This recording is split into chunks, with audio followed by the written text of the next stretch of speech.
नमस्कार. साथ महाराष्ट्राची न्यूजमध्ये आपले स्वागत आहे. एक मोठी आंतरराष्ट्रीय बातमी समोर येत आहे. फिलिपिन्समध्ये भूकंपाचे अत्यंत भीषण धक्के बसले आहेत. दक्षिण मिंदानाओमधील जनरल सँटोस शहराच्या किनारपट्टीला 7.8 रिश्टर स्केल तीव्रतेच्या शक्तिशाली भूकंपाने हादरवून सोडले आहे. स्थानिक वेळेनुसार सोमवारी सकाळी 7:37 हा भीषण भूकंप झाला.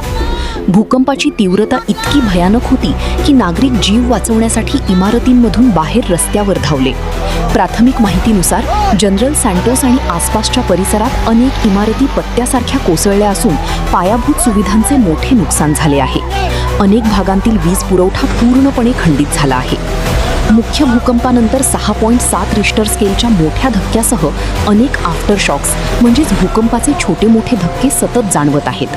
त्यामुळे स्थानिक प्रशासनाने नागरिकांना खचलेल्या इमारतींपासून दूर राहण्याचा आणि सुरक्षित स्थळी थांबण्याचा इशारा दिला आहे. फिलिपिन्सचे अध्यक्ष फर्डिनांड मार्कोस ज्युनियर यांनी प्रभावित भागात तात्काळ आणीबाणी घोषित केली असून युद्ध पातळीवर बचाव कार्य सुरू करण्याचे आदेश दिले आहेत. प्रशासनाची सर्व यंत्रणा सध्या मदत कार्यासाठी तैनात करण्यात आली आहे. या आपत्तीत जास्त जीवितहानी होऊ नये आणि परिस्थिती लवकर आटोक्यात यावी हीच प्रार्थना. ताज्या घडामोडींसाठी पाहत रहा साथ महाराष्ट्राची न्यूज. धन्यवाद.